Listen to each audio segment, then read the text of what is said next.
Calvin Reeves was 41 years old, and for 9 years he made his wife's coffee before she woke up. He was a union electrician, work boots by the door, calluses on his hands, and Diana was a real estate agent who had stopped hiding her embarrassment about that. She called him comfortable to the man she'd been meeting in hotels for 14 months. She told that man she had a plan. What Diana never considered was that the quiet man she'd written off had spent 7 years building something she knew nothing about. 11 rental properties, 2 commercial buildings, a portfolio worth $2.3 million, constructed in total silence while she looked right through him. On a Sunday afternoon, she told Calvin he wasn't ambitious enough, that she'd outgrown him, that she deserved more, and put him out of the house he paid for. He packed 2 bags and stood on the front steps without a single word. Then a silver Rolls-Royce Ghost turned into the driveway. What happened next would cost Diana everything she thought she'd already won. Before we jump into the story, comment where in the world you are watching from and subscribe, because tomorrow's story is one you need to hear. The morning light hadn't yet touched the Atlanta sky when Calvin Reeves pulled himself out of bed. The alarm clock's red numbers showed 5:45 a.m., same as every workday for the past 9 years. He moved quietly through the darkness, his feet finding the familiar path to the kitchen of the craftsman home he'd bought when they first married. Calvin sat at the kitchen table and pulled on his work boots, the leather worn but well-maintained. He'd bought them 2 years ago from the same shop he always used, the one run by old Mr. Johnson, who remembered everyone's size. The laces made soft whispers against the eyelets as he threaded them with practiced hands. The coffee maker hummed to life under his touch. He measured the grounds carefully. 2 scoops plus a quarter more, just how Diana liked it.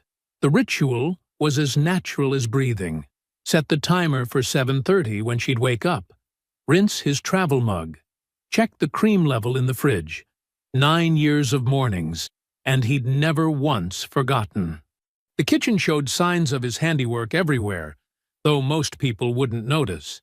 He'd fixed the uneven tile near the sink himself, installed the under-cabinet lighting Diana had wanted, upgraded the electrical panel to handle the new appliances. The house had good bones, but Calvin had made it better, piece by piece, the way he did everything, quietly, thoroughly, without needing praise. His crew would be waiting at the union job site by 7.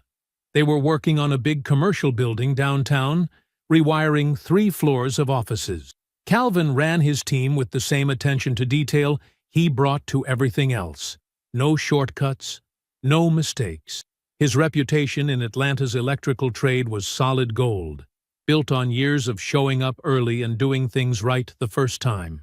A few rentals on the side, he'd tell Diana when she occasionally asked about his Saturday morning disappearances. She'd nod, already thinking about something else, her mind on her real estate showings or her next open house. The properties were just background noise to her, like the hum of the refrigerator he'd installed last spring. The sun was starting to rise when Calvin remembered he needed to move some equipment for a side job. His truck was in the shop for routine maintenance, so he'd have to use Diana's car. She wouldn't mind. She had showings all afternoon anyway. He found her keys in the ceramic bowl by the door, another piece of their shared life. The early morning air was cool as he walked to her white Lexus, parked in its usual spot in the driveway. The car chirped softly as he unlocked it. That's when he saw it. A hotel key card lying face down on the passenger side floor mat. The blue and white logo was visible even in the dim light. Calvin looked at it for a long moment, his hand still on the door handle. The morning birds were starting their chorus, but everything else seemed very quiet. With steady fingers, he picked up the key card.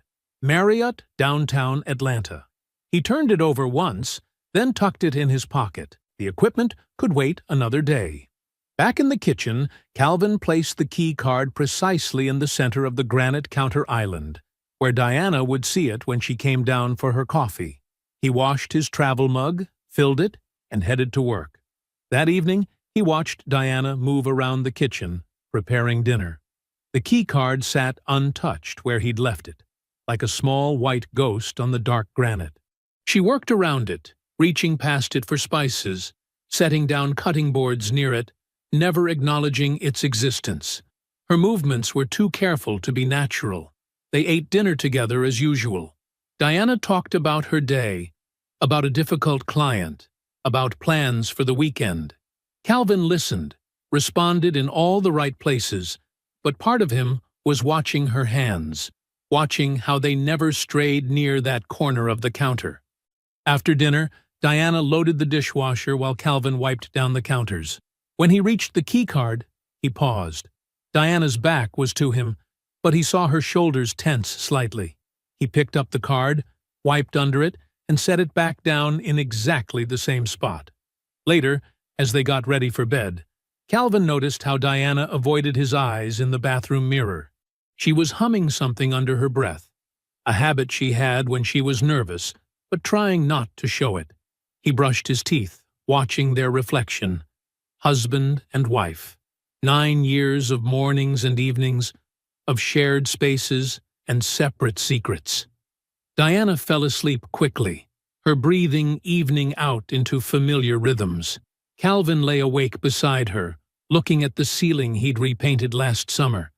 Everything in the room was quiet except for the soft tick of the bedside clock, counting out seconds between what was and what would be.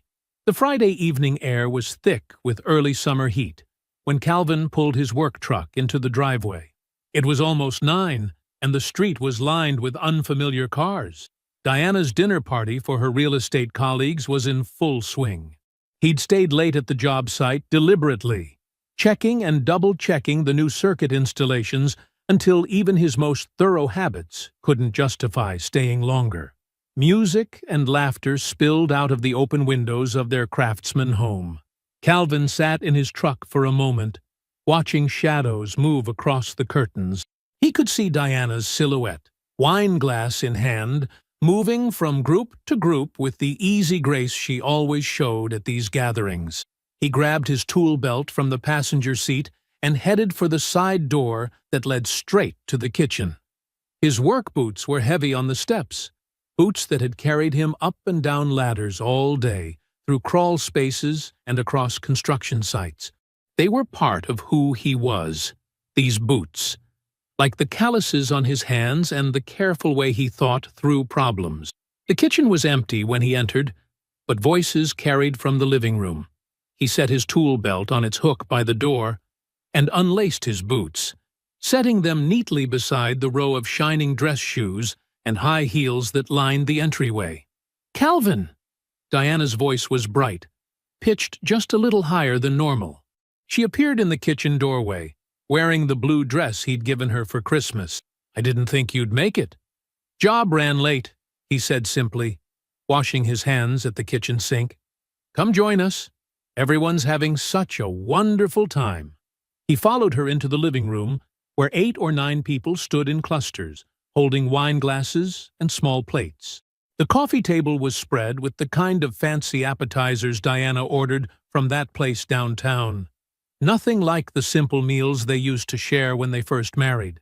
"Look who finally made it," Diana announced, her hand light on his arm. The conversation dipped for a moment, then resumed as if he hadn't entered. Calvin recognized most of them from previous gatherings. Mark from Diana's office, Sarah and her husband from the mortgage company, a few others whose names blurred together. They all had that same polished look. Expensive watches, designer clothes, carefully casual postures that spoke of membership in a club Calvin had never wanted to join. "There's food in the kitchen," Diana said, already drifting away toward another conversation. He stood there for a moment, watching how easily they all moved in this world they shared with his wife. Someone was talking about a new development in Buckhead. Someone else mentioned country club memberships. Their words flowed around him like water around a stone. "Those work boots by the door yours, Calvin?" It was Mark, smirking slightly over his wine glass. "Must have been quite a day on the tools." A ripple of laughter moved through the nearest group. Diana's laugh came quickest, loudest, like she needed to prove she was in on the joke. "Every day's a day on the tools," Calvin said quietly. He didn't explain that those tools had built everything they were standing on. Didn't mention the properties those tools had helped him renovate.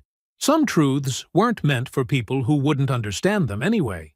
The party continued around him. He made a plate of food he didn't really want, answered questions no one really cared about, watched Diana perform her role as hostess with practiced ease. It was nearly midnight when the last guest left. Diana disappeared upstairs while Calvin gathered empty glasses from various surfaces. He was loading the dishwasher when he went to the bathroom off the kitchen and saw her phone lying on the counter, screen still lit from whatever last message she'd been sending. Something made him pause, that same diagnostic instinct that had served him well for 20 years of electrical work. When something feels wrong, you trace the current back to its source. The phone's screen showed a message thread with someone named Philip G.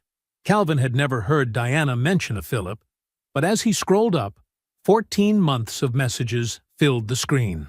Hotel meetings at the downtown Marriott, weekend trips Diana had called conferences, intimate conversations about their future together.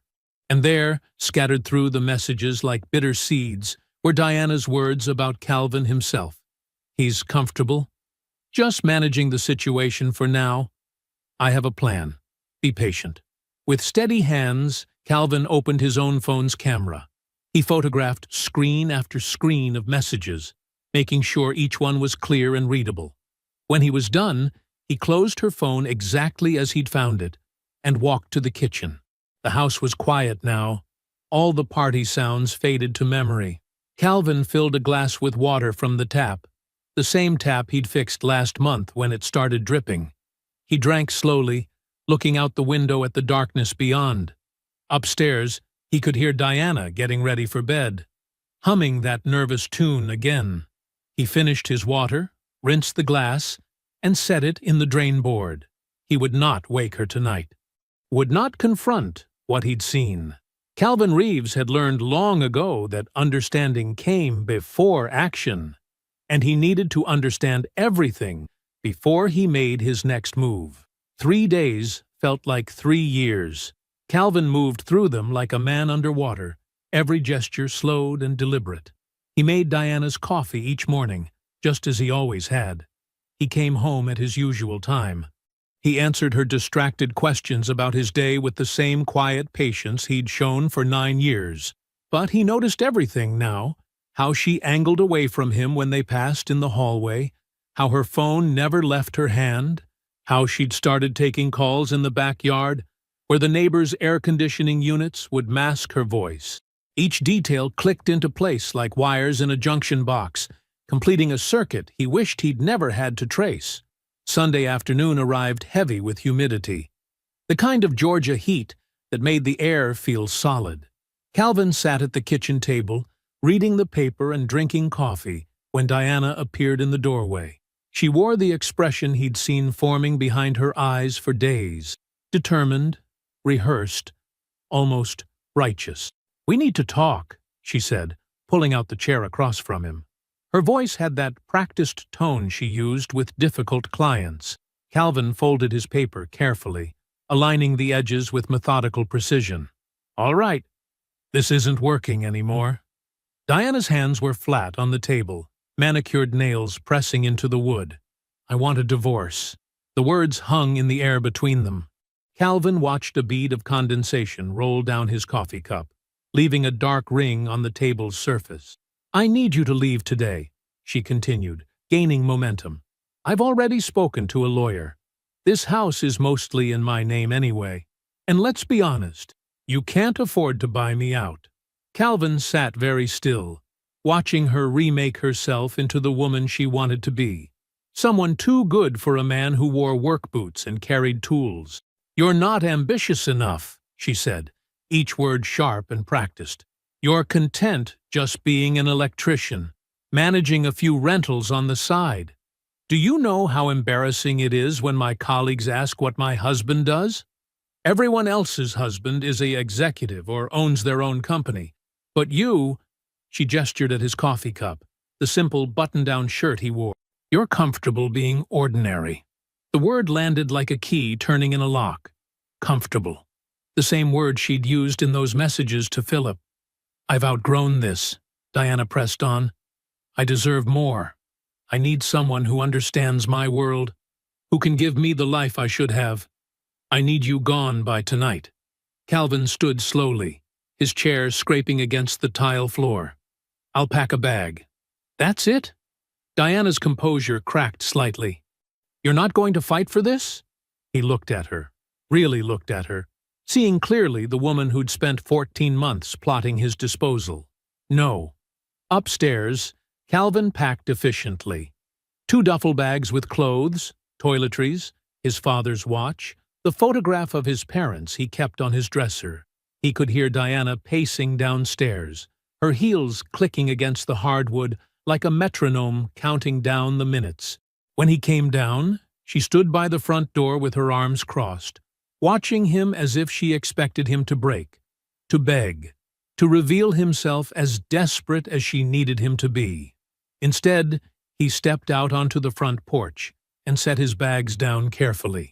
The late afternoon sun cast long shadows across their manicured lawn. Behind him, Diana leaned against the doorframe, already starting to wear the expression of someone who'd made a difficult but necessary choice. That's when they heard it. The whisper-quiet purr of a luxury engine.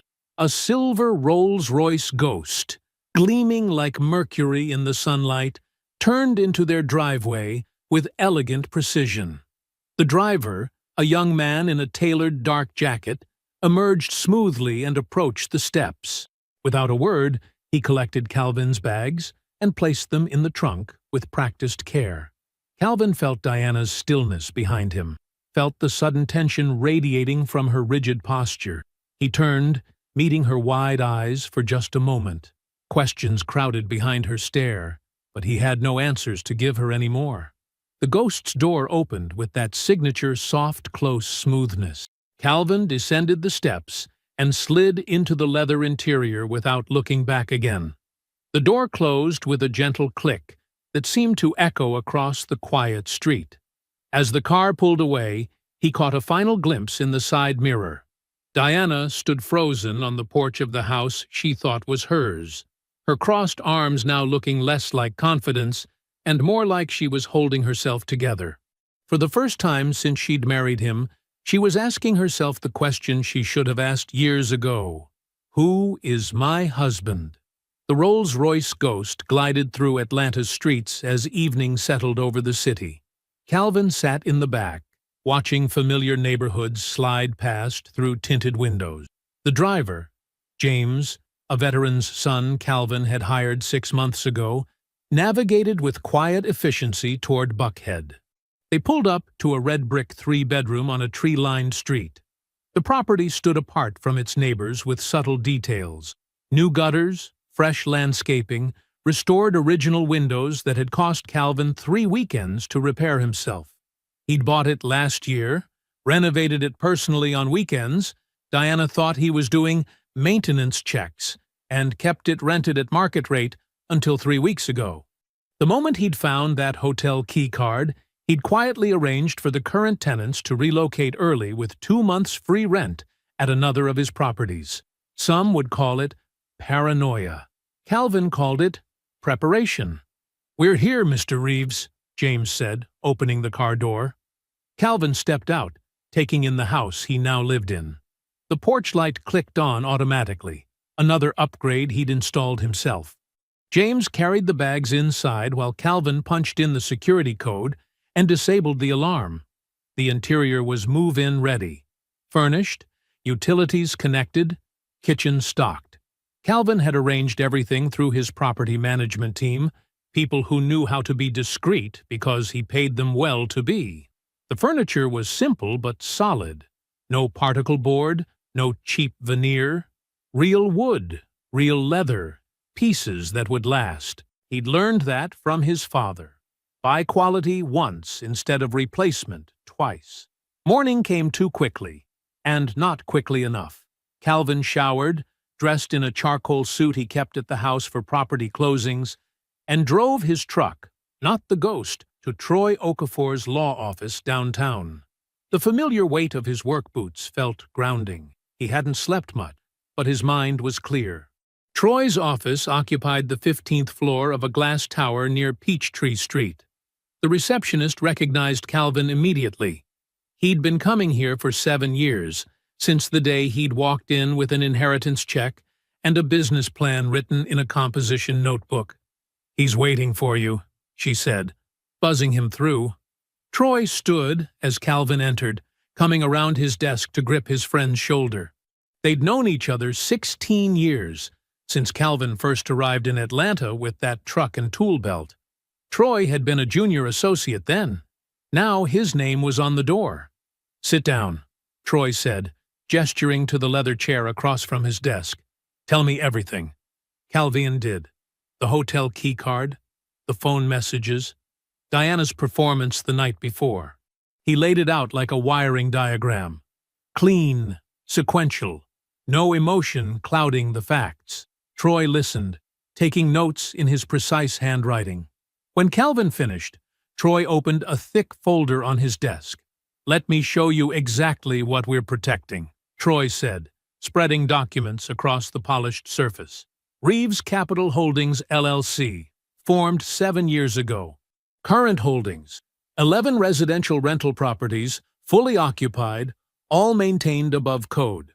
2 commercial properties, both with long-term tenants and triple-net leases." He laid out photographs of each property alongside their financial statements. Total portfolio value as of last month's assessment, $2.3 million. Monthly passive income after expenses, mortgage payments, and maintenance reserves, $14,700.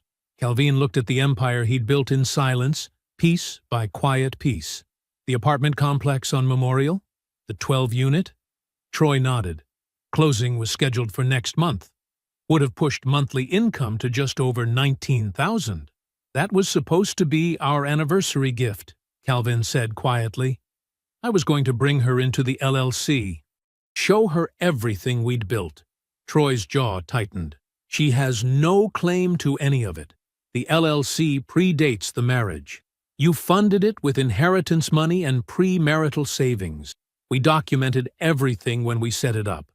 The properties, the Ghost, the management company. It's all protected." Calvin nodded, studying the photographs. Each property represented countless Saturday mornings, evenings after work, careful calculations at his kitchen table, while Diana watched reality TV in the next room. "I need everything separated," Calvin said. "Everything documented. And I need to understand exactly what she can legally touch." Troy was already pulling out more papers. The marital home, joint accounts. That's it. "But Calvin," he leaned forward. "What do you want to do?" Calvin stood, straightening his suit jacket. His voice was steady, controlled. "First, I need to know everything. The full picture. Why she did this, what she planned, who else was involved. I don't throw a punch until I know where I'm standing." "And then?" Troy asked. "Then we protect what's ours. But right now, I need a different kind of professional." The morning after meeting Troy, Calvin sat in his truck outside a small office building on the edge of downtown. The sign read, "Matthews Investigative Services," in plain black letters. No flash, no promises of dramatic revelations, just professional competence. Troy had recommended David Matthews specifically because he was methodical and discreet. Calvin checked his watch. 8:55 a.m. He never showed up late, and he never showed up early. At exactly 9 u, he walked through the door. David Matthews looked exactly like what he was. A former police detective who'd found more satisfaction in private work. Gray hair, practical suit, eyes that noticed everything without revealing they noticed. "Mr. Reeves," Matthews said, rising from behind his desk. "Please sit." Calvin took the offered chair and placed a manila envelope on the desk. "Everything I have so far. Text messages, dates, the hotel keycard. But that's not why I'm here. Matthews raised an eyebrow. Tell me what you need. There's a word in those messages that keeps coming back to me. Comfortable. She called me comfortable while telling another man to be patient, that she had a plan. Calvin leaned forward. I need to know what that plan was. The full scope of it. Matthews opened the envelope, scanning the contents. Timeline? 2 weeks. I'll pay whatever it costs. I'll start today. Exactly 14 days later, Calvin sat at his kitchen table. A fresh manila envelope in front of him. The investigator's report was methodical, detailed, and devastating. Diana had discovered Reeves Capital Holdings LLC 8 months ago. Not by accident. Not through casual curiosity. Through a deliberate property record search. The kind she ran daily as a real estate agent, checking comparable sales and ownership histories. The report included screenshots of database queries with timestamps. Diana had spent 3 hours that first night digging through every property connected to the LLC. She'd pulled tax records, permit applications, rental license. She knew the portfolio's scope. She knew its value. Calvin read further, his coffee growing cold beside him. The plan referenced in those messages unfolded with brutal clarity. Diana had intended to file for divorce before he acquired more properties. Specifically, before the 12-unit apartment complex she'd discovered was under negotiation. She would argue the LLC was built using marital funds, a legal claim Troy had called weak but possible. The expected settlement would then qualify her for a new home, with Philip Gaines already positioned as her mortgage broker. The timing hadn't been emotional. It had been strategic. She wasn't leaving a poor man. She was racing to leave before a quiet man got richer. The doorbell rang. Calvin looked up, remembering he'd asked Aunt Loretta to come over. He needed someone else to see this, someone who'd known Diana even longer than he had. Loretta swept in like a force of nature, all 5'4" of her radiating concern. She'd helped raise Calvin after his mother died, and she'd never lost that protective instinct. Baby, you look tired, she said, settling into the chair across from him. When's the last time you ate something proper? I'm fine, Aunt Loretta. He pushed the report across the table. I need you to read this. Loretta put on her reading glasses and began going through the pages. Her expression shifted from concern to something harder, darker. When she finished, she took off her glasses slowly. 8 months, she said. She knew for 8 months and kept playing house, kept taking your morning coffee, kept letting you think everything was fine while she planned how to gut you. Loretta reached across the table and put her hand over Calvin's. She looked at everything you built and saw something to take. Calvin folded the report carefully, precisely, squaring the corners. His voice was quiet, but certain. Not anymore. Diana sat in her attorney's office, signing the divorce petition with confident strokes. The LLC would be listed as a marital asset. Her attorney had assured her they had grounds to argue it was built during the marriage using joint resources. She hadn't mentioned how she'd discovered it, or when. Some details were better left unstated. We'll file this today, her attorney said, gathering the papers. Given the asset values involved, we should expect some pushback. Diana smiled, perfectly composed. Calvin isn't the pushback type. He never has been. Back in her car, she checked her phone. 3 missed calls from Philip. She'd moved into his Buckhead apartment 4 days ago. Temporary, she'd insisted, just until things settled. Already the arrangement felt different than she'd imagined. That morning, she'd found him studying her coffee cup with visible irritation. This isn't the brand I buy, he'd said. I have a system for everything in my kitchen. It was such a small thing, but it had stayed with her all day. Calvin had never once commented on her coffee choices. He'd simply learned how she took it and made it that way every morning for 9 years. She pulled into Philip's assigned parking spot. He'd been very specific about that too, and noticed his BMW was already there. He usually worked later.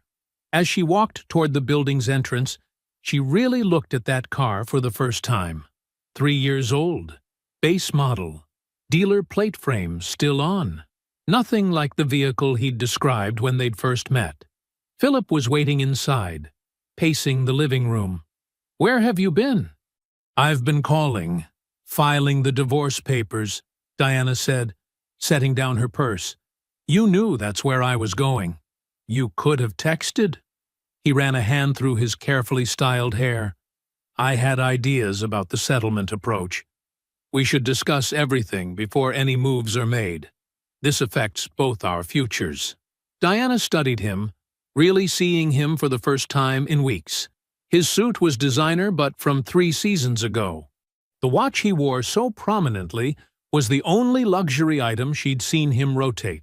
Even his apartment, which had impressed her initially, now revealed its shortcuts. Builder-grade fixtures he'd called transitional. Laminate flooring he'd described as European. "The approach is set," she said.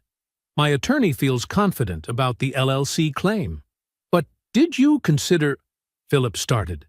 "I've handled it," Diana cut in, her tone sharper than intended. She didn't need him managing this too. Philip's face tightened. "I've been in real estate finance for 15 years. I know how to structure these situations. The mortgage we discussed depends on getting this right." There it was, his real concern. The mortgage, their future home, the life he'd promised that was starting to feel less certain by the day. Diana's phone lit up with a text from her attorney. "Petition filed. Initial hearing date requested." It was time for the next step. One she'd planned carefully. "I need to make a call," she said, walking to the bedroom and closing the door before Philip could respond. She sat on the edge of the bed, took a deep breath, and dialed Calvin's number. He answered on the 3rd ring. "Hello, Diana?" His voice was exactly as she remembered. Quiet, steady. She felt a sudden surge of confidence. This was Calvin. She knew how to handle Calvin. "Hi," she said, keeping her tone warm but professional. "I thought we should talk directly, like adults." Silence on his end. She continued, each word carefully chosen. "I've filed the divorce petition. I'm sure you'll be receiving it soon. But I'm hoping we can handle this reasonably, without dragging things through the courts." More silence, but she knew he was listening. Calvin always listened. "I'm proposing mediation," she continued. "We split everything 50-50. Including the LLC. Clean break, minimal legal fees, no messy court battles. I think that's fair to both of us." She waited, expecting his usual pattern. Consideration, then acceptance. Calvin had always chosen peace over conflict. When he finally spoke, his voice was still quiet, still steady. "I'll have my attorney reach out." The line went dead before she could respond. Diana stared at her phone, an unfamiliar sensation creeping up her spine. Something in his tone had been different. Not angry, not hurt. Just different. Like she'd been talking to someone she didn't actually know. Outside the bedroom, she could hear Philip on a work call, his voice carrying that forced confidence she was starting to recognize. She thought about Calvin's simple response, about the Rolls-Royce that had appeared the day she'd thrown him out, about all the things she'd never bothered to ask about those few rentals he managed. Meanwhile, Calvin stood in his Buckhead kitchen, phone still in hand. He dialed Troy's number. "She just showed me her hand," he said when Troy answered. Troy's office was silent except for the steady clicking of his keyboard. Stacks of financial documents covered his desk. 3 years of credit card statements, bank records, loan applications. He'd been methodically building the divorce counter-filing for days, examining every transaction with the precision that had made him one of Atlanta's most respected business attorneys. He paused, frowning at his screen. "Calvin," he called out to his friend who sat in the corner reviewing property documents. "Come look at this." Calvin moved to stand behind Troy's chair. On the monitor was a spreadsheet tracking their joint credit card activity since 2020. "See these charges?" Troy pointed to a highlighted column. "Hotel bookings labeled as professional development. Restaurant charges filed under client meetings. Weekend trips categorized as real estate conferences, all on your joint card. Calvin leaned closer, his expression unchanging. How much? Over the past 3 years? Troy scrolled through the data. $38,000. All of it carefully categorized to look like legitimate business expenses. She knew you never questioned her professional charges. Calvin straightened, his hands clasped behind his back. She used our money to fund her affair. Yes, Troy confirmed. But that's not all. He pulled up another document. I found something while checking her loan applications. 2 years ago, she took out a personal loan. $12,000.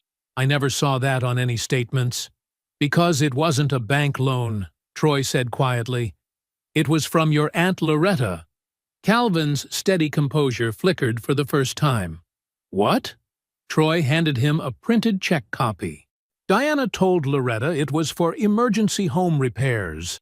Something about foundation issues you didn't know about because, in her words, he worries too much. Loretta wrote her the check from her personal savings account.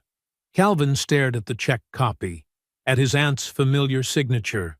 The paper trembled slightly in his hands. She never mentioned it to you, Troy continued. Never repaid it.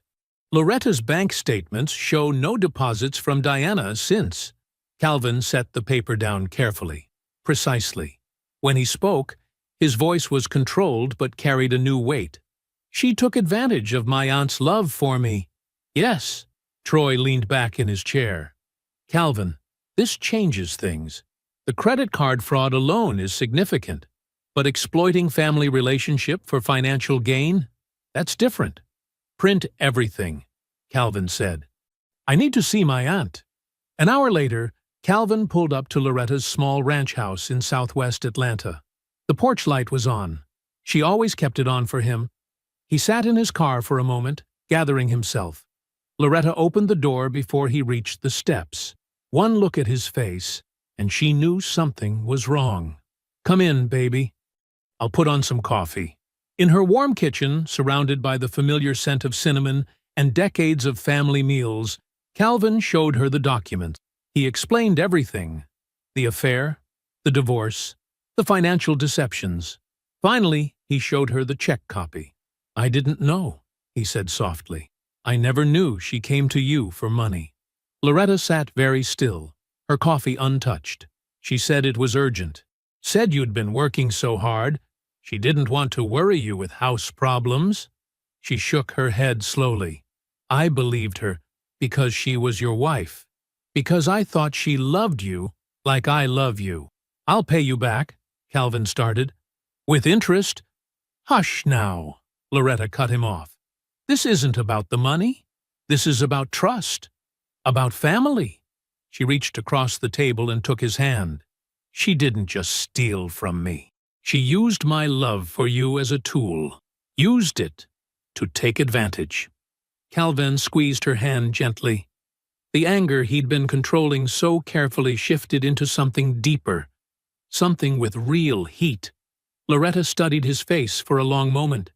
Then she straightened in her chair, her voice taking on the steel that had guided him since childhood. Baby, you go get everything back. Calvin nodded once. He understood what she meant. Not just the money, but everything. The dignity, the truth, the consequences that had been delayed too long. The counterfiling would be comprehensive. It would document every deception, every dollar, every calculated choice. Diana had built her plan on the assumption that Calvin was exactly what she'd told Philip. Comfortable, passive, simple. She was about to learn how wrong she'd been. The law firm's conference room gleamed with polished wood and morning light. Troy had chosen this particular room deliberately. 14th floor, corner views of downtown Atlanta, the kind of space that projected quiet authority. He and Calvin arrived 15 minutes early to arrange the documents in precise order. Calvin adjusted his tie, a deep blue against a crisp white shirt. He wasn't dressed to impress.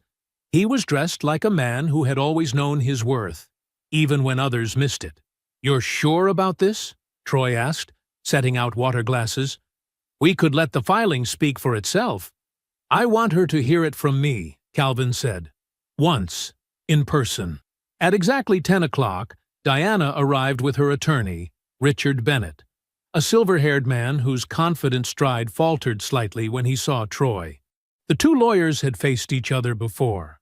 Only one of them had won. Diana wore a cream-colored blazer and projecting composed professionalism. She'd prepared for this meeting, Calvin could tell.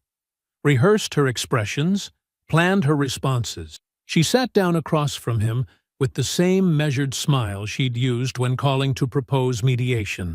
"Thank you for agreeing to meet," she started, her voice warm and reasonable.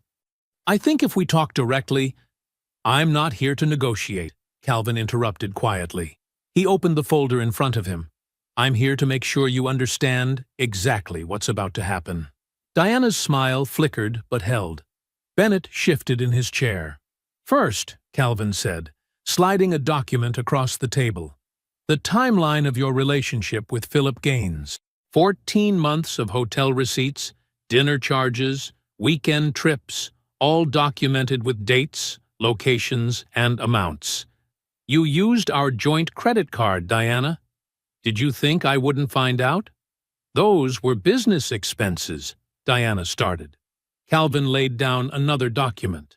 "Your text messages with Philip discussing which hotels to book, which restaurants had private rooms, how to categorize the charges so I wouldn't notice." He looked at her directly. $38,000 of fraud, Diana. Not business, fraud." Diana's smile vanished. Bennett leaned forward to examine the documents. "Next," Calvin continued, his voice steady, "your discovery of my LLC through property records 8 months ago. Here's the search history from your work computer. The same day you found it, you messaged Philip about finally having leverage. You started planning the divorce that afternoon." Color drained from Diana's face. She hadn't known about the computer records. "You spent 8 months, Calvin said, laying down more papers, strategizing how to claim a share of my business. Here's your messages discussing it. Here's Philip's mortgage pre-qualification letter, based on your projected settlement. Here's the real estate listings you sent him for houses you planned to buy with money you thought you could take from me." Diana's hands were trembling slightly. She clasped them together in her lap.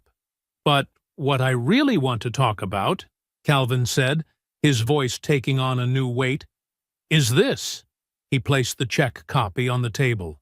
$12,000 you borrowed from my aunt. You told her it was for emergency repairs I didn't know about.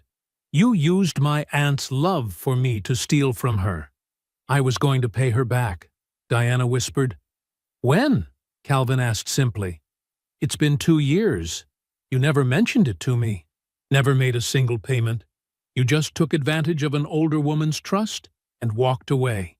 Bennett whispered something in Diana's ear. Her jaw tightened visibly. "Here's what's going to happen," Calvin said, gesturing to the documents spread across the table. "The judge will see all of this. Every message, every charge, every calculation you made thinking I was too simple to notice. The LLC is protected. It predates our marriage and was funded with inherited money. You have no claim to it. But you do have liability for $38,000 in fraudulent credit card charges and $12,000 stolen from my aunt." Diana sat very still, her carefully constructed image crumbling under the weight of evidence she couldn't deny. Calvin gathered his papers back into the folder with methodical precision. He stood, straightening his tie with the same careful attention he'd always given to every detail of his life. "You thought I was comfortable," he said, looking down at her. "I was patient. There's a difference." He turned and walked out. Troy followed, closing the door behind them with a soft click that felt like final punctuation. Through the glass wall, Calvin could see Diana staring at the empty table where the documents had been. Documents that told the true story of who she was and who she'd tried to destroy. She had no more moves left to make. The divorce decree landed on Calvin's desk with the weight of finality. Troy had delivered it personally, though Calvin barely needed to read it. Every detail unfolded exactly as they'd planned in that conference room 3 weeks earlier. The LLC claim was dismissed entirely, Troy confirmed, settling into the chair across from Calvin's desk. Judge didn't even hesitate. Your documentation was bulletproof. Calvin nodded, turning to the settlement page. The numbers told their own story. Diana's share of the marital home's equity came to less than $30,000. The refinance she'd taken out 2 years ago, the one she'd never mentioned, had eaten away most of the value she'd counted on. That's about a quarter of what she promised Philip, Troy observed, a hint of satisfaction in his voice. Speaking of Philip, he pulled another document from his briefcase. The Georgia Department of Banking and Finance letterhead stood stark against the white paper. The complaint is filed. We documented everything. How he pre-qualified Diana for a mortgage while actively participating in marital fraud. How he used his professional license to facilitate a scheme he knew about from the beginning. Troy's precise language carried the force of coming consequences. His 2 biggest commercial lending partners already caught wind of the investigation. They pulled their backing yesterday. Calvin watched the Atlanta skyline through his office window, the morning sun catching glass and steel. His brokerage won't survive the month. He's already looking for salaried positions, mid-tier firms, entry-level roles, the kind where you report to someone younger than you and smile about it. Troy allowed himself a small smile. Turns out, reputation matters in mortgage lending. The phone on Calvin's desk lit up, his assistant announcing another call from Diana's number. 3rd one this week.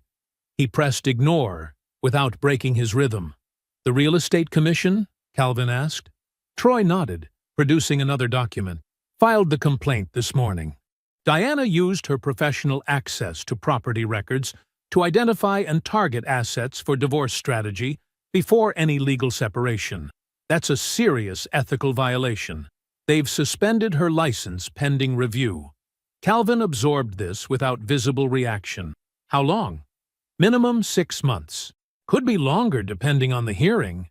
They sat in comfortable silence for a moment, the weight of consequences settling into place like perfectly fitted gears. Beverly Whitfield called my office yesterday, Troy said carefully, watching Calvin's face. Diana's mother. She's seen all the documentation. Calvin's expression remained neutral. What did she want? To apologize. She asked if you'd take her call. No. Calvin's response was quiet, but final. That family has nothing left to say to me. Troy gathered his papers, sensing the conversation's natural end. But before he could stand, Calvin spoke again. What about Diana's new place? Small rental off Peachtree. All she could qualify for without income or Philip's backing. Her first check from the temp agency barely covered the deposit. Calvin nodded once, processing this last piece without satisfaction or regret. The Philip who'd seemed so confident in those text messages hadn't lasted a month once his financial facade cracked. He'd disappeared from Diana's life as quickly as he'd invaded it, leaving her with a suspended license and a stack of rental applications no one wanted to approve. The plan she'd executed with such precision, the careful manipulation, the strategic timing, the calculated cruelty, had collapsed under its own hollow weight. She had less now than when she'd started. No house, no license, no lover, no leverage. Through his window, Calvin could see a construction crane swinging slowly against the sky, building something new. He didn't need to watch Diana's life unravel. The consequences would unfold whether he watched them or not. I'll need you to review the paperwork on that 12-unit building, Calvin said, turning back to his desk. The inspection report came in clean. Troy nodded, understanding. There was nothing left to say about Diana, or Philip, or consequences. Calvin was already looking forward, the way he always had. I'll have it on your desk tomorrow morning, Troy said, standing to leave. The morning sun caught Calvin's window again, filling the office with clear light. Outside, Atlanta was waking up, moving forward, building new things on solid foundations. The autumn air carried a crisp promise as Calvin stood in the parking lot of the 12-unit apartment building, hands in his pockets, taking in the solid brick facade. 6 months had passed since the divorce finalized, but this moment wasn't about the past. This was about foundation and future. Troy approached from his car, manila envelope in hand. "Everything's ready. Just need your signature." Calvin nodded, accepting the pen Troy offered. He leaned against the hood of his car, scanning each page with the same careful attention he gave every contract. The morning sun caught the building's windows, 12 units of possibility stretching before him. "You know," Troy said quietly, "this was supposed to be an anniversary gift," Calvin finished, his voice steady. "Now, it's just mine." He signed the final page with the same precise strokes he used on electrical permits and work orders. No flourish, just purpose.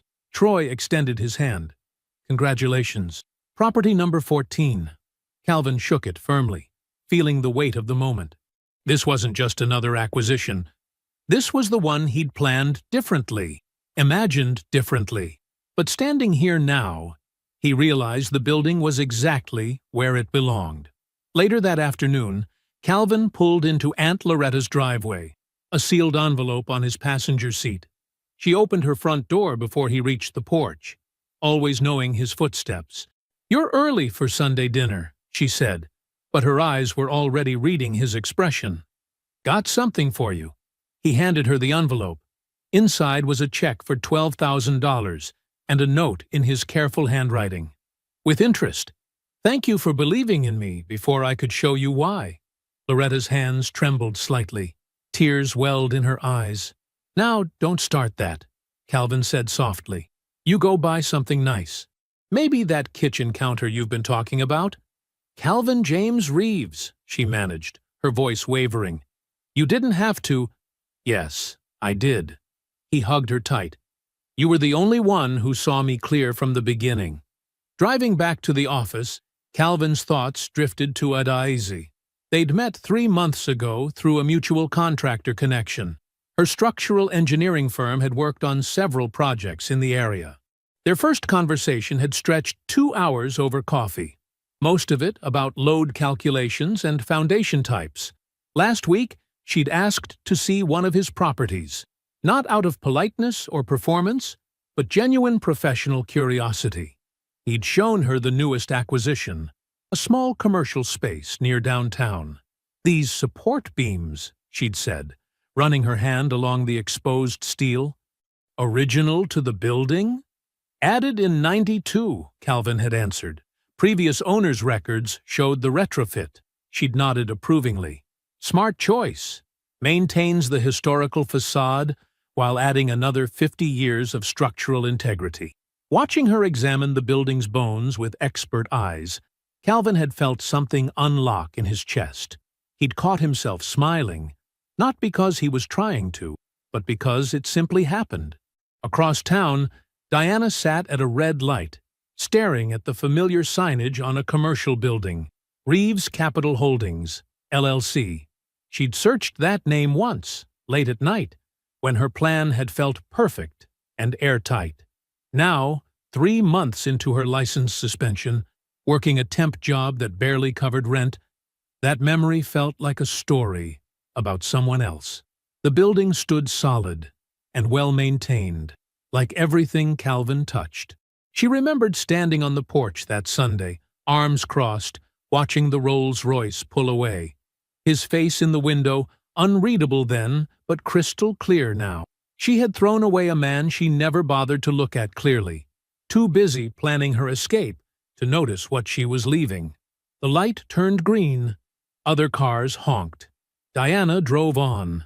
That same morning, Calvin stepped out of the Rolls-Royce Ghost outside his favorite coffee shop in the old neighborhood. A former neighbor did a visible double-take through the window. Calvin nodded politely, ordered his usual dark roast, and took a seat by the window. The coffee was good. The morning was clear.